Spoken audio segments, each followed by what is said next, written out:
नमस्कार, मैं GRS news के लिए गिरीश अग्रवाल। लोकसभा चुनाव के दौरान चंदा दो और धंधा दो का नारा काफ़ी चर्चित हुआ था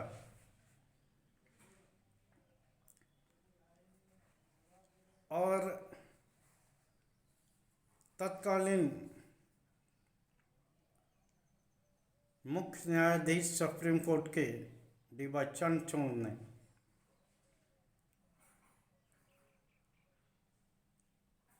न सिर्फ चुनावी चंदा को असंवैधानिक बताया था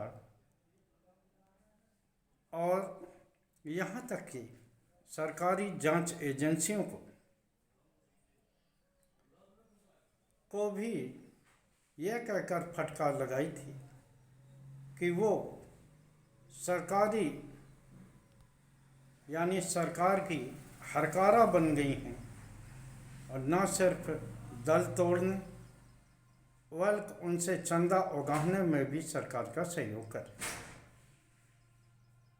हालांकि उस समय सत्ताधारी दल ने इस बात से इनकार किया था, लेकिन जो सबूत उस बैंक के जरिए सामने आए, उस रिकॉर्ड के साथ आए कि किस प्रकार पहले सरकारी एजेंसियों के जरिए उन कंपनियों को पहले परेशान किया गया, यहाँ तक कि उनके मालिकों को जेल भेजा गया और जब उन्हीं लोगों ने चुनावी चंदा दिया, यानी कि उन्होंने इलेक्ट्रॉनिक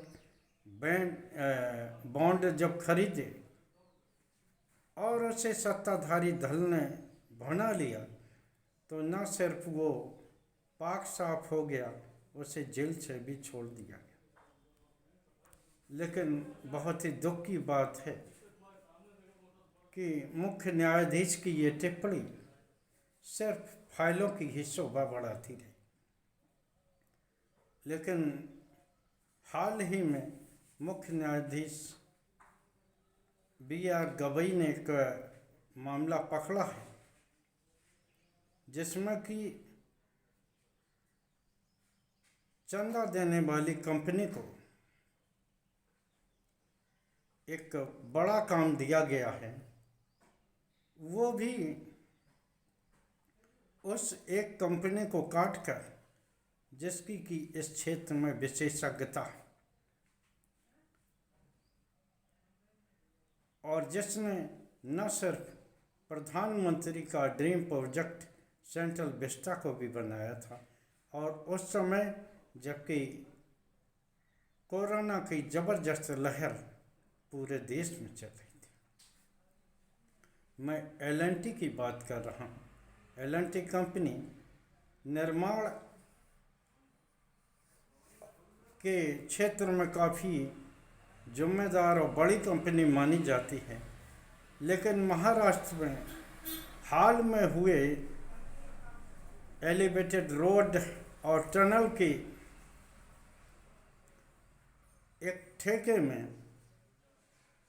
वो कंपनी मेघा इंजीनियरिंग से पिछड़ गई।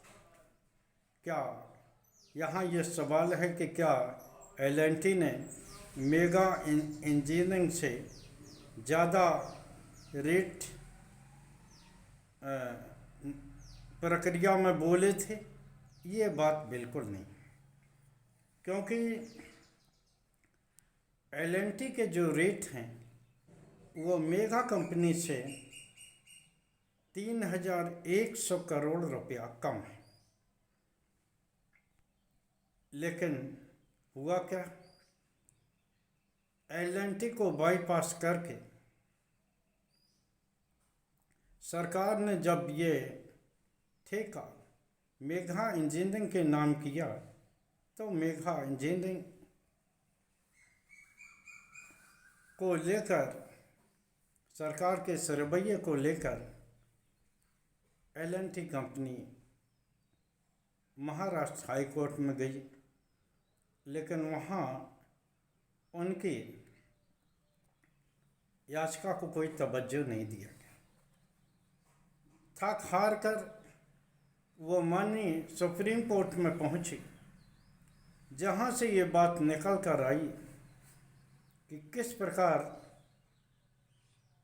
एल&टी के प्रस्ताव को नकार कर सरकार ने न सिर्फ अपनी उस कंपनी को चुना जिसने कि 2019 से 24 तक खासकर भारतीय जनता पार्टी को 9 से 66 करोड़ रुपए का चुनावी बॉन्ड दिया। निश्चित तौर पर यह दर्शाने को काफ़ी है कि किस प्रकार सरकार अपने चुनिंदा कंपनियों को, उन कंपनियों को जिन्होंने कि उनके चुनावी काल में फ़ायदा पहुंचाया हो, उसका काफ़ी ख्याल रखती है। कल पटना में भी एक तरह से चुनावी मैनेजमेंट का भी खेल हुआ, लेकिन वहाँ प्रधानमंत्री को समझ में आ गया। उनका रोड शो था पटना में। उस रोड शो के दौरान सैकड़ों लाख का नुकसान सार्वजनिक संपत्ति का हुआ। नई बनाई सड़कों को खोदा गया और बैरिकेडिंग लगाई गई। इसके बावजूद भी पटना में उतनी भीड़ नहीं जुटी जितनी कि जुटनी चाहिए। बाद में प्रधानमंत्री मोदी अपने 2 दिवसीय दौरे को शॉर्ट करके कल बंगाल में अलीराजपुर भी पहुंच गए, जहां उन्होंने ऑपरेशन सिंदूर के बाद वहां की सत्ताधारी दल यानी कि ममता बनर्जी को टारगेट किया, जिसको लेकर ममता बनर्जी ने काफ़ी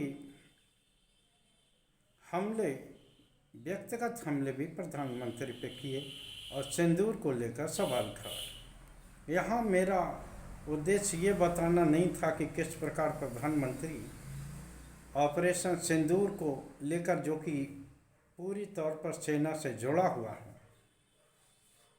का किस प्रकार राजनीतिक इस्तेमाल करना चाहते हैं। हालांकि वो 2019 में भी पुलवामा अटैक के बाद की गई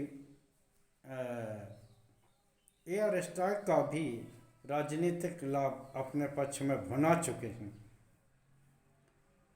लेकिन यहाँ ममता बनर्जी ने उन्हें चैलेंज किया